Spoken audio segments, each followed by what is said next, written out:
Karena setan takut kalau suara yang kuat, makanya azan itu kuat.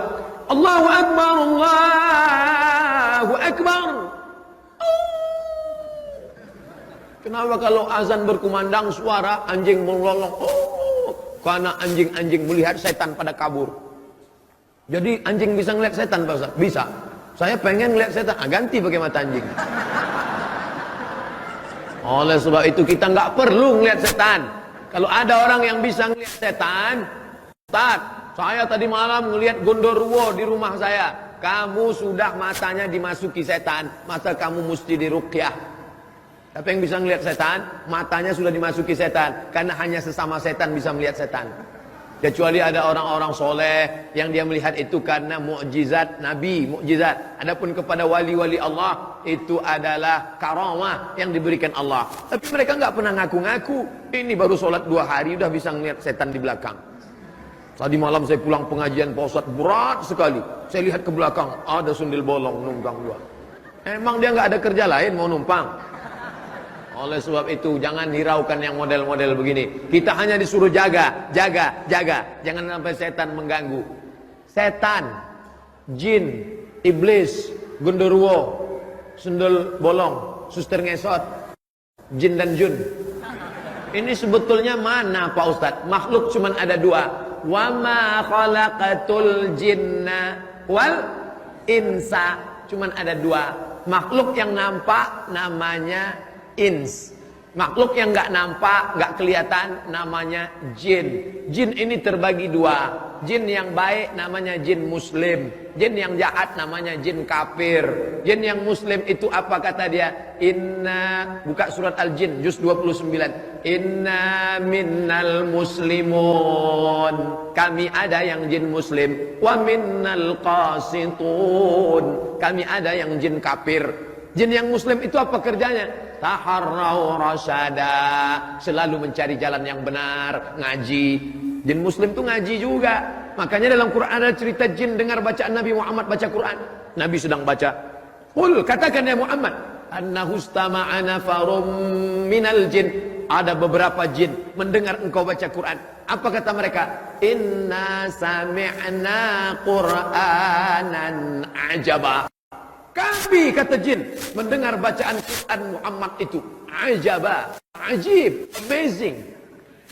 Kami dengarkan bacaan Quran Muhammad itu ajib, menakjubkan.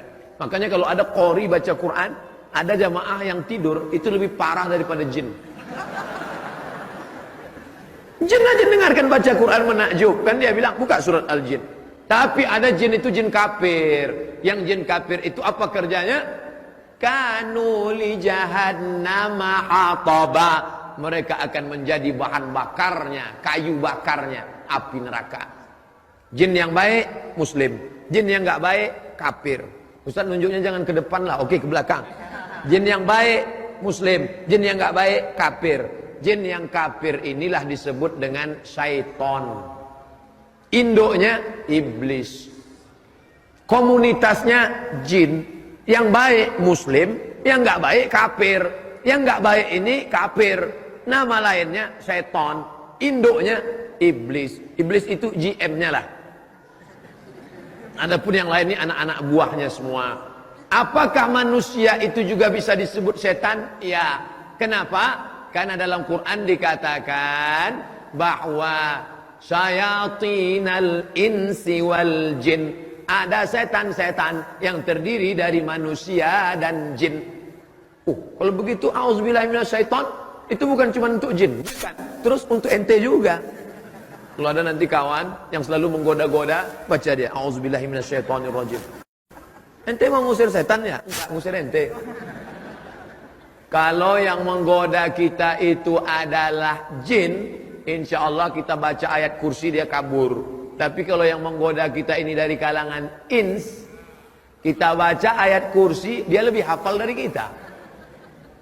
Maka dalam Islam diajarkan, jaga ruh ini jangan sampai mati. Masih berdetak jantung, ruh masih ada di dalam. Sampai kapan ini? Sampai akhirnya janjimu sudah habis Abdul Somad, maka ruh itu pun keluar. Dari mana dia? Berawal dari ujung kaki. Minal asfal. Asfal artinya bawah, bukan aspal. minal asfal, dari bawah, mengalir dia naik ke atas. Mengalir dia naik ke atas, lalu kemudian dia pun keluar dari atas, lalu kemudian mata melihat. Makanya orang yang mati meninggal itu matanya melotot melihat. Apa yang dia lihat? Ruhnya keluar. Orang yang meninggal dunia, salah satu ciri husnul khatimah, irqul jabin, keluar keringat dari jabin. Kalau ini namanya jabhah, kening. Kalau ini namanya jabin, yang di atas jabin. Kalau gabin, roti. Ini jabin namanya. Salah satu ciri husnul khatimah, irqul jabin, berkeringat bagian atas alisnya. Kenapa berkeringat? Saya lama baca hadis ini. Kenapa berkeringat? Ternyata sebelum dia meninggal, malaikat mengepakkan sayapnya. Dikepak sayap malaikat itu, matanya melihat, hai Abdul Somad, inilah tempatmu di surga, blok C nomor 15. Pada saat si hamba itu melihat tempatnya, dia malu kepada Allah. Salatku enggak seberapa, puasa sunatku enggak seberapa, ilmuku enggak seberapa, amalku enggak banyak. Tapi kenapa aku masuk dalam surga? Malu dia. Respon orang yang malu, biasanya perempuan tersipu malu. Biasanya laki-laki merasa malu. Kalau dia dipermalukan, merah telinganya, naik darahnya, atau bisa jadi keringat dingin. Tapi mayat yang akan meninggal dunia, jasad yang akan ditinggalkan ruh, ungkapan malunya berkeringat atas keningnya. Tapi jangan yang keringat rekayasa. Nanti mentang-mentang ustaz ceramah, tanda husnul khatimah, ada keringat di atas. Pas tetangga sedang nggak ada, semprot. Biar disangka orang ustaz mati husnul khatimah. Kan itu maksudnya. Nggak perlu kita pencitraan-pencitraan. Ini nanti sampai mati pun pencitraan. Dipoto, alhamdulillah ada keringatnya, sampai melebar ke wajah lagi. Kan itu maksudnya. Artinya ruh itu keluar. Orang beriman, ruhnya keluar seperti embun yang menetes dari ujung daun.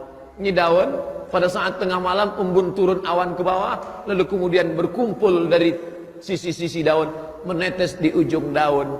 Embun menetes ke bawah, daun tidak ada yang ranting patah, daun tidak bergoncang. Begitulah keluarnya. Tapi bagi orang yang berdosa, seperti duri ditarik dari kain, dari kulit yang basah. Masuk duri ke dalam kulit, ditarik. Ketika ditarik dia, mata kail yang ada dua, mata kail atau anak panah yang masuk ke kulit, lalu ditarik dengan kuat sampai dagingnya terikut. Begitulah rasanya kematian. Ada yang mengatakan kematian itu seperti tebasan pedang di tempat yang sama beratus kali. Ada yang mengatakan kematian itu seperti mata kail pancing ditarik dari kulit yang basah. Ada yang mengatakan kematian seperti kambing yang dikuliti hidup-hidup. Semua menceritakan itu kepada Nabi Muhammad sallallahu alaihi wasallam. Makanya selalu kita berdoa, Allahumma hawwin alaina fi sakaratil maut. Ringankan kami ya Allah saat sakaratul maut, karena kami tak tanggung takutnya untuk merasakan itu semua. Tapi kita tak perlu terlampau takut. Jangan gara-gara pengajian ini terlampau takut, pulang bawaannya takut aja. Nanti masuk kantor enggak takut, matilah. Mati enggak perlu takut, karena mati itu adalah resiko hidup. Berani hidup, berani mati. Takut mati, jangan hidup. Takut hidup, mati aja. Nah, ini resiko. Life is take risk. Hidup adalah berani mengambil resiko. Dan filosof-filosof barat itu hampir tidak pernah cerita mati. Socrates, Aristoteles, Demokritos, Thales, filosof-filosof barat, mereka hampir semuanya kalau sudah cerita mati takut. Tapi Islam justru cerita tentang mati. Kenapa? Mati adalah semangat kehidupan. Kenapa kita beramal soleh? Persiapan untuk mati. Makanya saya tidak ingin, awalnya saya ragu untuk menyampaikan tema ini. Ruh ketika berpisah dengan jasad berarti mati. Saya tidak ingin selesai pengajian umat Islam di Bandung bawaannya mau mati aja semua.